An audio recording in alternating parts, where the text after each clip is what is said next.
আসসালামু আলাইকুম রহমতুল্লাহ। আশা করি প্রিয় শিক্ষার্থীরা সকলেই অনেক অনেক ভালো আছেন। তো আজকের ক্লাসে আমরা অ্যাপ্লাইড ম্যাথের দ্বিতীয় লেকচারে আমরা যে চ্যাপ্টার 1 করতেছিলাম ফুরিয়ার ধারা, এই চ্যাপ্টারের আমরা যে টপিক নিয়ে আলোচনা করব সেটা হচ্ছে আজকে জোড় ফাংশন।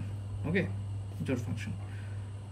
গত ক্লাসে আমরা সূত্রগুলো ইন্টিগ্রেশন আলোচনা করেছিলাম, যেটা কিভাবে আমরা খুব সহজে ইন্টিগ্রেশন ইউ ডট ভি এর সূত্রটা অ্যাপ্লাই করতে পারি সে বিষয়টা আমরা দেখেছিলাম, রাইট? তো আজকে আমরা জোড় ফাংশন নিয়ে আলোচনা করব এবং এই জোড় ও বিজোড় ফাংশন নিয়ে আলোচনা করব এবং পরবর্তীতে বাকি লেকচারে বাকি টপিক নিয়ে আলোচনা হবে। তো জোড় ফাংশনটা কি? ধরো একটা এফ অফ এক্স ফাংশন দেওয়া আছে, তুমি এই ফাংশনের যদি এক্স এর জায়গায় নেগেটিভ মান ইউজ করো আবারও ওই ফাংশনই ঘুরে আসবে। একটা ফাংশন এফ অফ এক্স দেওয়া আছে, সেখানে আমরা ঋণাত্মক মান ইউজ করি সেই ফাংশনে, কিন্তু পরবর্তীতে আবার ওই সেম পজিটিভ ফাংশনই চলে আসবে। এটা হচ্ছে জোড় ফাংশন। আর জোড় ফাংশনকে আমরা প্লাস দ্বারা চিন্তা করব আমাদের বোঝার সুবিধার জন্য। যেমন সাপোজ চিন্তা করো F of x equal x square দেওয়া আছে, আমরা এই ফাংশনের এক্স এর মানটাকে আমরা মাইনাস এক্স ইউজ করলাম, এখানে তাহলে কি হয়ে যাবে? এখানে এক্স এর জায়গায় মাইনাস এক্স হয়ে গেছে, তাহলে এই এক্স এর জায়গায় কি হয়ে যাবে? Minus x, right? তাহলে মাইনাস এর উপর স্কোয়ার ইকুয়াল হচ্ছে আমাদের এক্স স্কোয়ার।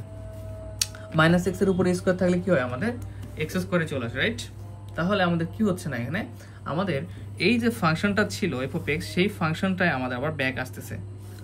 মানে এফ অফ এক্স ইকুয়াল যদি এফ অফ এক্স হয় তাহলে আমাদের কি, এটা হচ্ছে আমাদের জোড় ফাংশন। আমরা সহজভাবে বলতে পারি এভাবে।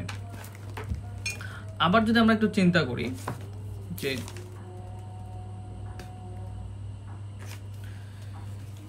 আমরা আরেকটু চিন্তা করি যে সাপোজ ধরো যে এফ অফ এক্স ইকুয়াল একটা কজ এক্স ত্রিকোণমিতিক ফাংশন দেওয়া আছে, এবং এখানে আমরা যদি ফাংশনে যদি মাইনাস এক্স চিন্তা করি, এই এক্সটা মূলত কোনটা? এই যে চলক বা থিটা হিসেবে কাজ করতেছে, সেটা হচ্ছে আমাদের মূলত এই ফাংশনের ভিতরে যেটা থাকে সেটা চলক হিসেবে কাজ করে, রাইট? তো এক্স পজিটিভ থাকার কারণে এক্স পজিটিভ। এখন নেগেটিভ এক্স নেবো, তখন কিন্তু এখানে কস মাইনাস এক্স হয়ে যাবে, রাইট? এক্স এর জায়গায় মাইনাস এক্স, তো এখানেও মাইনাস এক্স। আর কজ মাইনাস এক্স মানে কি? কস মাইনাস এক্স হচ্ছে আমাদের কজ এক্স। আমাদের যে কোঅর্ডিনেটের হিসাব রয়েছে সেই হিসাব অনুযায়ী আমাদের cos মাইনাস এক্স এর মানটা হচ্ছে আমাদের কি, cos x। ওকে, ফাইন। তাহলে এখানে আমাদের এটা ইকুয়াল কি, এফ অফ এক্স। এই যে এফ অফ এক্স ইকুয়াল আমরা এফ অফ এক্স পেলাম। তাহলে কি দাঁড়াচ্ছে? জোড় ফাংশনটা হচ্ছে আমরা এফ অফ এক্স ইকুয়াল যদি F of x pi positive মান, সেটাই হচ্ছে আমাদের কি, আমরা জোড় ফাংশন হিসাবে বলতে পারবো। আমরা আরো শিখবো, আমরা যখন ম্যাথমেটিক্যাল টার্মগুলোতে যাবো তখন এই বিষয়গুলো আরো খুব ভালোভাবে শিখতে পারবো। আচ্ছা, আই হোপ যে তোমাদের এতটুকু ক্লিয়ার। এখন আমরা দেখি যে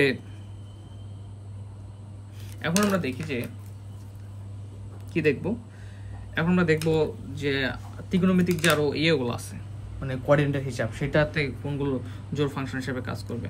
সাপোজ ধরতে sine minus theta, tan minus theta, cot minus theta, একটু মিলিয়ে নিচ্ছি আর কি, কসেক মাইনাস থিটা, ঠিক আছে? তো এগুলো কোঅর্ডিনেট হিসাবে কি হয় তোমরা সকলে ত্রিকোণমিতিকের যে রুলসগুলো সেগুলো থেকে জানো। সাইন মাইনাস থিটা মানে হচ্ছে minus sine theta, tan minus theta মানে কত? Minus tan theta, cot minus theta মানে minus cot theta, cosec minus theta মানে হচ্ছে মাইনাস কসেক থিটা, ঠিক আছে? তো এগুলো হচ্ছে আমাদের কি, এগুলো আমাদের জোড় ফাংশন না, কেননা আমাদের যে এখানে ফাংশনের ভিতরে ঋণাত্মক মান ইউজ করার পরে এখানে ঋণাত্মকই থাকতেছে। বাট এই ত্রিকোণমিতিক অনুপাতের বিপরীতে যেগুলো রয়েছে আরো cos মাইনাস থিটা ইকুয়াল, সেটা হচ্ছে কি, আমাদের এখানে যদি ঋণাত্মক মান থাকে সেই অনুযায়ী কি হবে, আমাদের মানটা যদি cos সেটা পজিটিভ হিসেবে চলে আসে তাহলে সেটা হচ্ছে আমাদের জোড় অনুপাত। এরপরে এখানে আরেকটা আছে হচ্ছে সেক মাইনাস থিটা।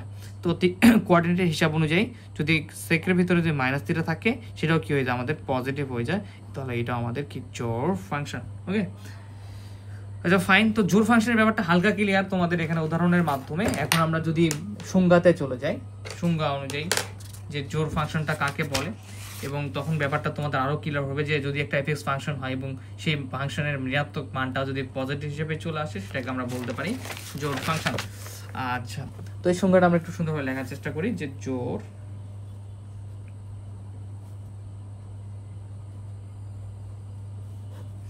ফাংশন যদি এফ অফ এক্স একটি ফাংশন হয় এবং F of minus x equal F of x হয়, তাহলে এখানে কি বুঝতে পারলাম? দেখো যে তোমার এফ অফ এক্সটা যদি ফাংশন হয় আর সেই ফাংশনের ঋণাত্মক মান প্রয়োগ করার পরও সেটা যদি পজিটিভ হিসেবে চলে আসে, এই ফাংশনের ভিতরে আমরা ঋণাত্মক মান দিলাম, দেওয়ার পর সেটা পজিটিভ হিসেবে আসছে, তবে সেই এই ফাংশনটাকে আমরা বলতে পারবো জোড় ফাংশন। তোমরা সুন্দর করে একটু লিখে নেবা, ওকে? জোড় ফাংশন বলে। আচ্ছা, তো আমরা আবার একটু এক্সাম্পল দেখি। যেমন ধরো যে এফ অফ এক্স ইকুয়াল হচ্ছে এক্স স্কোয়ার, যেটা একটু আগে দেখালাম। তো এখানে যে আমরা এখন এই ফাংশনে এই যে এফ অফ মাইনাস এক্স করে ফেলি, মানে ঋণাত্মক মান দিয়ে ফেলি, দেওয়ার ফলে কি হয়ে যাবে, এখানেও আমাদের এক্সটা মাইনাস এক্স হয়ে যাবে উপরে স্কোয়ার। তো স্কোয়ার থাকার কারণে কি নেগেটিভ সবসময় পজিটিভ হয়ে যায়, তো আমরা এখানে আমাদের পজিটিভ এক্স স্কোয়ার আসবে, আর যার ফলে এটাকে আমরা এক্স স্কোয়ারটাকে কি লিখতে পারবো, এফ অফ এক্স লিখতে পারবো, রাইট? আর এই এফ অফ এক্স যেহেতু এখন দেখো, যেহেতু এই যে f of minus x equal আমাদের এফ অফ এক্স আসতেছে, মানে এই ফাংশনের ভিতরে ঋণাত্মক মান ইউজ করার পরে আবার যে আমাদের আগেকার যে পজিটিভ ফাংশন বা এফ অফ এক্স যেটা ছিল, মেইন কথা এফ অফ এক্স যেটা ছিল সেটাই back, F of minus x থেকে এফ অফ এক্সটাই ব্যাক আসতেছে পজিটিভ। সো এটাকে আমরা বলবো যে এটা একটা আমাদের জোড় ফাংশন। অতএব F of x equal x square একটি জোড় ফাংশন। ফাইন। কিছু নোট আমাদের তোমাদের জন্য, নোটগুলা কি কি? আচ্ছা, লেখা একটু এলোমেলো করে ফেলছি, তোমরা সুন্দরভাবে লিখে নিবা, ওকে? ফাইন। নোট 1 নাম্বার, যে x square x to the power 4 x to the power 6, এই এক্স এর পাওয়ার জোর যদি হয়, জোর হলে ওই ফাংশনটি কি, ওই ফাংশনটা হচ্ছে আমাদের জোড় ফাংশন, ওকে? আশা করি বুঝতে পেরেছো যে যদি আমাদের এই ফাংশন, এই চলকগুলো রয়েছে, এদের পাওয়ার যদি পজিটিভ হয়, পজিটিভ বলতে এবং জোর হতে হবে, জোর তো সংখ্যা জানো 2 4 6 8 10, রাইট? তো এই যদি এক্স চলক থাকে, এরকম পাওয়ারগুলো যদি আমরা এখন ধীরে ধীরে আপডেট ভার্সনে চলে যাবো, ভালো মনে তো এর পাওয়ারগুলো যদি আমাদের জোর হয়ে থাকে, যেমন এক্স চলকের পাওয়ারগুলো জোর যদি হয়, তাহলে ওই ফাংশনটাকে আমরা জোর ফাংশন বলতে পারবো। আবার 2 নাম্বার দেখো, যদি sin 0x sin square x sin two the power 4x dot dot dot sin x এর, ঠিক আছে, এই যে সাইন ভিত্তিক যে আমাদের ত্রিকোণমিতিক অনুপাত, এর পাওয়ারগুলো যদি জোর হয়, সেক্ষেত্রে এই ফাংশনটাকে আমরা জোর ফাংশন বলতে পারবো। দেখো হচ্ছে লিখবা যে এর পাওয়ার জোর হলে ওই ফাংশনটিকে, ফাংশন একটি কি হবে, আমাদের যদি এই ত্রিকোণমিতিক পাওয়ারগুলো যদি জোর হয়, তাহলে ওই ফাংশন একটি আমাদের জোর ফাংশন, ওকে? ফাইন। আচ্ছা, এতটুকু ক্লিয়ার। পরবর্তী ধাপ 3 number, cos two the power nx সর্বদা কি ফাংশন, জোড় function. cos two the power nx সর্বদা জোড় ফাংশন, মানে তুমি একটু আগে দেখলা যে সাইনের ক্ষেত্রে পাওয়ার 0 2 4 6 এরকম জোড়গুলো হচ্ছে, রাইট? সেক্ষেত্রে ওই ফাংশনটা আমরা জোড় ফাংশন বলতেছি। বাট ত্রিকোণমিতিক যখন cos চলে আসবে, এর উপরে পাওয়ার n মানে সর্বদা 1 থাকুক, মানে দেখো cos two the power x cos two the power square x cos two the power 3x সর্বদা এর জোড় ফাংশন হিসেবে আমাদের কাছে পরিচিতি লাভ করবে। এর পাওয়ারগুলো হচ্ছে কি হয়, যদি আমাদের বিজোড় হয়, জোড় হয়, যেটাই হোক না কেন, cos এর ক্ষেত্রে পাওয়ার যাই হোক না কেন 1 2 3 4 5 সর্বদা এর জোড় ফাংশন। আচ্ছা, তো এর পরবর্তীতে আমরা বিজোড় ফাংশনের আলোচনা এতটুকুই, ঠিক আছে? আজকে এর পরবর্তীতে আমরা বিজোড় ফাংশনের আলোচনা করব, এবং বিজোড় ফাংশনের ব্যাপারটা কি আসলে, আচ্ছা তোমরা ইতিমধ্যে হয়তো বুঝতে পারবা বিজোড় ফাংশন। দেখো, বিজোড় ফাংশনের আলোচনাটা হচ্ছে যে যদি F of x equal minus F of x চলে আসে, তুমি এফ অফ এক্স এর ভিতরে একটা নেগেটিভ মান ইনপুট করতেছ, যে এফ অফ এক্স এর ভিতরে একটা নেগেটিভ মান ইনপুট করতেছ, এফ অফ মাইনাস এক্স, এরপরে আবার নেগেটিভ মানটাই ফাংশন যুক্ত নেগেটিভ যুক্ত ফাংশনই চলে আসতেছে, উপরে ফাংশনটা আসবে, পাশাপাশি একটা সামনে নেগেটিভ আসবে, তাহলে সেটাকে তুমি বলতে পারবা যে বিজোড় ফাংশন। কি ঘটছে আগেরটাতে কি ঘটলো, F of x equal minus দেওয়ার পরও এফ অফ এক্স মানে আগের ফাংশনটা আসতেছে, বাট এবার আগের ফাংশনটা আসবে নেগেটিভ দেওয়ার পরে, বাট সামনে একটা ঋণাত্মক চিহ্ন থাকবে, এটাকে আমরা বিজোড় বলতেছি। মানে প্লাস মানে জোড় এবং নেগেটিভ মানে তাহলে কি হয়ে যাচ্ছে, বিজোড়, রাইট? আমরা ধারাবাহিকভাবে বোঝার চেষ্টা করবো। তাহলে আমরা একটা সিম্পল একটা এক্সাম্পল দ্বারা বোঝার চেষ্টা করি। এফ অফ এক্স ইকুয়াল যদি এক্স থাকে, তাহলে এফ অফ এক্স এর ভিতরে যদি একটা মাইনাস যদি আমরা ইনপুট করে দিই, তাহলে এখানে কি চলে আসবে আমাদের, রাইট? Minus x. আর এটা কি মাইনাস, এই এক্স এর ভ্যালুটা হচ্ছে কি ফাংশন এফ অফ এক্স, তাহলে মাইনাসটা ছিল এবং এই এক্স এর জন্য এফ অফ এক্স বসালাম। তাহলে আমাদের কি আসতেছে বলো তো এখানে, যে আমাদের এফ অফ এক্স ইকুয়াল বা F of minus x equal minus F of x আছে। মেইনলি এই এফ অফ এক্স থেকে যদি তোমাদের কি আসে, আমাদের যদি minus F of minus x থেকে আমরা ফাংশনে মাইনাস ইউজ করার পরে যদি মাইনাস এফ অফ এক্স এই ফাংশনের সঙ্গে মাইনাস যদি একটা যুক্ত হয়ে যায়, তাহলে আমরা সেটাকে বলতে পারবো যে বিজোড় ফাংশন। সহজভাবে বুঝতে পেরেছো। আমরা একটা এক্সাম্পল নিতে পারি যে f of x sine x, এর ভিতরে আমরা একটা মাইনাস ট্রান্সফার করে দিলাম, ইনপুট করে দিলাম, তাহলে কি হয়ে যাবে এখানে দেখো সাইন, এ দেখো এক্স এর জায়গায় কিন্তু মাইনাস, মানে এক্স হলোটা মাইনাস এক্স হয়ে গেছে, তাহলে সাইন মাইনাস এক্স, ঠিক আছে, ইকুয়াল। তাহলে এই দেখো মাইনাসটা আমাদের ত্রিকোণমিতিকের যে কোঅর্ডিনেটের হিসাবে যে সাইন মাইনাস একটু আগে শিখলাম আমরা, কি হয় মাইনাস সাইন এক্স, রাইট? তো দেখো F of minus x equal আসলো মাইনাস এই সাইন এক্সটা আবার কিসের, সাইন এক্সটা হচ্ছে ইকুয়াল হচ্ছে এফ অফ এক্স, তাহলে মাইনাস এফ অফ এক্স। খুবই সুন্দর। তাহলে আমরা এতটুকু বুঝতে পারলাম যে কিভাবে আমাদের এই পর্যন্ত আমরা আসতে পারতেছি, ঠিক আছে? তাহলে কি দাঁড়াচ্ছে এখানে, আমাদের এফ অফ এক্স থেকে মাইনাস এফ অফ এক্স আসছে। এরপর চিন্তা করতে পারো, বা হচ্ছে আমাদের যে ফাংশন ছিল সেখানে মাইনাস চলকের মান মাইনাস যুক্ত করার ফলে এফ অফ মাইনাস এক্স থেকে যদি মাইনাস এফ অফ এক্স আসে, আগের যে এফ অফ এক্স ছিল সেটা শুধু সামনে যদি মাইনাস আসে, তাহলে আমরা ওটাকে বলতে পারবো যে আমাদের বিজোড় ফাংশন। আমরা একটা সংজ্ঞাটা জানার চেষ্টা করি, রাইট? সংজ্ঞা, যদি এফ অফ এক্স একটি ফাংশন হয় এবং F of minus x equal F of F of minus x, মানে কি এই যে ফাংশনটা সেখানে যদি আমরা চলকটা রয়েছে সেখানে যদি একটা মাইনাস ইনপুট করে দিই এবং এর পরিপূর্ণ যে ফলাফলটা আসবে ক্যালকুলেশনের পরে সেটা যদি আসে আমাদের কি আসে বলতো, যে মাইনাস এফ অফ এক্স আসে, যদি মানে এই মাইনাস চালনা করার পরে এই এফ অফ এক্স এর সাথে সামনে যে একটা মাইনাস আছে, তখন তাকে বলতে পারবো তবে এফ অফ এক্স ফাংশনকে বিজোড় ফাংশন বলে, ঠিক আছে? আচ্ছা, তো এটা তোকে বুঝতে পেরেছো। আমরা আরেকটা এক্সাম্পল দেখার চেষ্টা করি, যেটা একটু আগে আলোচনা করলাম। যেমন এফ অফ এক্স ইকুয়াল যদি এক্স কিউব থাকে, তাহলে F of F minus x দিলে কি হবে আমাদের, এখানে এক্স এর জায়গায় মাইনাস এক্স, ঠিক আছে? তাহলে মাইনাস এক্স কিউব, তাহলে এখানে মাইনাস এক্স কিউব চলে আসবে। মাইনাস এক্স কিউবটা হচ্ছে এফ অফ এক্স, তাহলে মাইনাসের পরিবর্তে এক্স কিউবের জায়গায় বসবে কি এখন এফ অফ এক্স। তাহলে আমাদের কি আসছে, এফ অফ মাইনাস এক্স এর জায়গায় আমাদের আসছে মাইনাস এফ অফ এক্স। তো অতএব আমরা বলতে পারি যে f of x equal x cube একটা বিজোড় ফাংশন।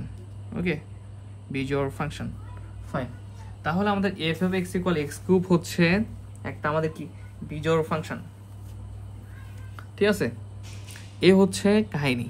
তো দেখো এখানে দেখো আমরা একটু আগে শর্ত দিছিলাম কি, দেখো তো জোড় ফাংশন হওয়ার জন্য যে এক্স এর পাওয়ারগুলো পজিটিভ, জোড় যদি হয়, জোড় হলে এটা জোড় হবে, মানে জোড় হলে যেমন এখানে এক্স স্কোয়ার থাকলে তুমি যতই এখানে মাইনাস ইনপুট করো সবসময় এক্স স্কোয়ারই আসতো। যখনই আমাদের এই চলকটার পাওয়ার হচ্ছে বিজোড় হয়ে গেল, তখন এটা কি বিজোড় একটা ফাংশন তৈরি হয়ে গেল, মানটা সামনে ঋণাত্মক আসলো। তো বুঝতে পেরে যাই হোক। তো আমরা এখন আরো কিছু ব্যাপার জানার চেষ্টা করি, যে ব্যাপারগুলো জানার পরে আমরা আজকে ক্লাসটা এখানে শেষ করে দেবো। তো যে ব্যাপারটা হচ্ছে এর আগে একটা জোড় ফাংশন একটা নোট দিয়েছিলাম, মনে আছে তোমাদের? যে জোড় ফাংশনের নোট দিয়েছিলাম যে কখন জোড় হবে। এখন আমরা জোড় ফাংশন বিজোড় ফাংশনে দেখি, এক এক্স এর বিজোড় পাওয়ার থাকলে বিজোড় ফাংশন হয়। এক্স কিউব x5x⁴, ঠিক আছে, ডট ডট ডট। এটা হচ্ছে আমাদের কি, আমাদের দেখো পাওয়ারগুলো দেখো 1 3 5 7 সবগুলো বিজোড় পাওয়ার, তার মানে এটা কি আমাদের বিজোড় ফাংশন হয়ে যাবে। মানে কি, যখন তুমি f of -x করবা তখন -f of x চলে আসবে, ঠিক আছে। যে ঋণাত্মক মানটা হচ্ছে ইনপুট করার ফলে এখানে আমাদের ফাংশনটাও ঋণাত্মক চলে আসবে। এরপরে যদি 2 নম্বর আমরা দেখি যে sin x এর বিজোড় পাওয়ার সর্বদা বিজোড় ফাংশন। এরপরে হচ্ছে কি sin x এর যদি তোমরা কি করো, sin x এর যদি তোমাদের বিজোড় ফাংশন থাকে, বিজোড় পাওয়ার থাকে, সেক্ষেত্রে তোমাদের এটা কি হয়ে যাবে, সেক্ষেত্রে তোমাদের এটা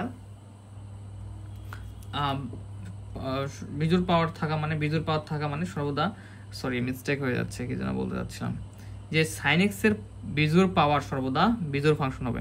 sin x এর বিজোড় পাওয়ার মানে কি, sin x sin two the power cube x sin two the power 5x। এর আগেরটাতে কি দেখছিলাম, sin x এর পাওয়ার যদি জোড় থাকে তাহলে জোড় ফাংশন, আর বিজোড় থাকলে বিজোড় ফাংশন। এখন দেখো cos x তো সবগুলাই জোড় ফাংশন, সো cos x এর কোনো সম্পর্ক নেই। এখন তোমাদের একটা মাথায় ব্যাপার আসতে পারে যে দেখো সবসময় তো প্রশ্ন এরকম থাকবে না যে আলাদা, অনেক সময় এরকম থাকতে পারে x² sin x, ঠিক আছে। সেক্ষেত্রে এটা জোড় ফাংশন না বিজোড় ফাংশন কিভাবে বুঝতে পারবা, এখানে দেখা যাচ্ছে x এর পাওয়ার 2 বা x এর যেটা জোড় পাওয়ার থাকলে কি হয়, জোড় প্লাস জোড়, sin x কি হয় পাওয়ার 1, বিজোড় হলে sin x এর পাওয়ার বিজোড় হলে বিজোড় ফাংশন হয়। তাহলে তোমার কাছে একটা কোশ্চেন আমার এখন, যে এটা কি ফাংশন হবে, জোড় না বিজোড়, তাই না, মাথায় আসতে পারে। বা x cos x এর পাওয়ার 1, এখানে হচ্ছে cos x হচ্ছে আবার এটা মাইনাস মানে বিজোড় ফাংশন, এটা প্লাস মানে জোড় ফাংশন, ঠিক আছে। তো আমরা এই সম্পর্কটা একটু দেখে নিই, যে আমরা এখন দেখব জোড় ও বিজোড় ফাংশন, জোড় ও বিজোড় ফাংশন মধ্যে একটা সম্পর্ক বা হচ্ছে গুণ। তো আমি বলেছি কি, জোড় মানে হচ্ছে আমরা জোড়কে আমরা পজিটিভ হিসেবে চিন্তা করব, আর বিজোড়কে আমরা চিন্তা করব নেগেটিভ হিসেবে। Okay fine. তাহলে আমাদের দেখো এখানে মনে রাখতে হবে, দুইটা জোড় ফাংশন যদি গুণ অবস্থায় থাকে তাহলে সেটা হবে জোড় ফাংশন। তো প্লাস দ্বারা আমি জোড় ফাংশন বোঝাচ্ছি, যেমন আচ্ছা ওটা তো উদাহরণ পরে দেওয়া হবে। দুইটা বিজোড় ফাংশন যদি গুণ অবস্থায় থাকে, সাপোজ দুইটা বিজোড় ফাংশন গুণ অবস্থায়, সেটা বিজোড় হবে, সরি সেটা জোড় হবে, ঠিক আছে। নেগেটিভ পজিটিভ যে রুলস ওই অনুযায়ী আর কি হয়ে যাবে, সমস্যা নেই। একটা জোড় ফাংশন গুণন এর সঙ্গে আরেকটা বিজোড় ফাংশন গুণ আছে, সেক্ষেত্রে এটা বিজোড় হবে, মাইনাস প্লাসে মাইনাস বিজোড় হবে। আরেকটা বিজোড় ফাংশন গুণন আরেকটা হচ্ছে জোড় ফাংশনের সঙ্গে গুণ রয়েছে, সেক্ষেত্রে এটা হচ্ছে আমাদের বিজোড় ফাংশন হবে। Okay fine. তাহলে এতটুকু ক্লিয়ার আমাদের যে ব্যাপারগুলো, যে প্লাস মানে আমি এখানে বোঝাচ্ছি জোড়, প্লাস প্লাস জোড় জোড় জোড়, বিজোড় বিজোড় জোড়, মানে প্লাস মাইনাস গুণের যে সূত্রটা মাইনাস প্লাস সেই সূত্র অনুযায়ী আমাদের হচ্ছে।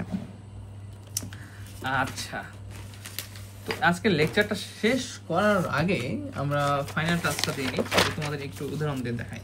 যেমন দেখো x² sin x, এটা একটু আগে বললাম, এটা হচ্ছে কি প্লাস জোড়, এটা হচ্ছে বিজোড়, ইকুয়াল কি আমাদের বিজোড়, রাইট, বিজোড় ফাংশন। এরপরে যদি আমরা দেখি x cos x, সেক্ষেত্রে xটা কি বলতো পাওয়ার 1, এক্ষেত্রে এটা হচ্ছে নেগেটিভ বিজোড়, আর cos x এর সব ধরনের পাওয়ার যেটাই থাকুক না কেন সে জোড় হবে। তাহলে এখানে আমাদের কি আসবে, এটা হচ্ছে প্লাসে মাইনাসে মাইনাস মানে কি বিজোড় ফাংশন। এরপরে দেখো x² cos x, এখানে দেখো আমাদের প্লাস, এটা হচ্ছে প্লাস, কেন x এর চলক হচ্ছে জোড় এবং হচ্ছে cos এর পাওয়ার যেটা থাকুক না তাও জোড় ফাংশন, প্লাসে প্লাসে প্লাস, তাহলে জোড় ফাংশন। এরপরে আবার দেখো যে x sin x, x হচ্ছে আমাদের কি নেগেটিভ, কেননা পাওয়ার হচ্ছে আমাদের 1 বিজোড় পাওয়ার, এবং সাথে সাথে sin x এর পাওয়ার হচ্ছে আমাদের কি 1, আর sin x এর পাওয়ার 1 হওয়া মানে এটা কি, এটা হচ্ছে নেগেটিভ। তাহলে দুইটাই বিজোড় ফাংশন, আর দুইটা বিজোড় ফাংশন একসঙ্গে গুণ থাকা অবস্থায় মানে কি, এটা হচ্ছে আমাদের মাইনাস মাইনাসে প্লাস মানে জোড় ফাংশন। তো ফাইন, আশা করি তোমরা খুব সুন্দরভাবে এটা বুঝতে পেরেছো ক্লাস। শুধু বুঝতে পারলে হবে না, 100% এফোর্ট দিয়ে এগুলো আমরা ম্যাথ করব, তখন আমার থেকে তোমাদের বেশি পরিশ্রম করতে হবে, ঠিক আছে। পরিশ্রম করে এগুলো সমাধান করে ফেলতে হবে ইনশাআল্লাহ। তো সে পর্যন্ত সকলে ভালো থাকো, সুস্থ থাকো, আর হোম টিউটর যারা ক্লাস করতে পারেন 01767351308 এই নাম্বার হোয়াটসঅ্যাপে নক দিয়ে আমাদের ক্লাসগুলো পারচেজ করতে পারবেন মাত্র 410 টাকা ফি পেড করে। সে পর্যন্ত সকলে ভালো থাকুন, ধন্যবাদ, আসসালামু আলাইকুম।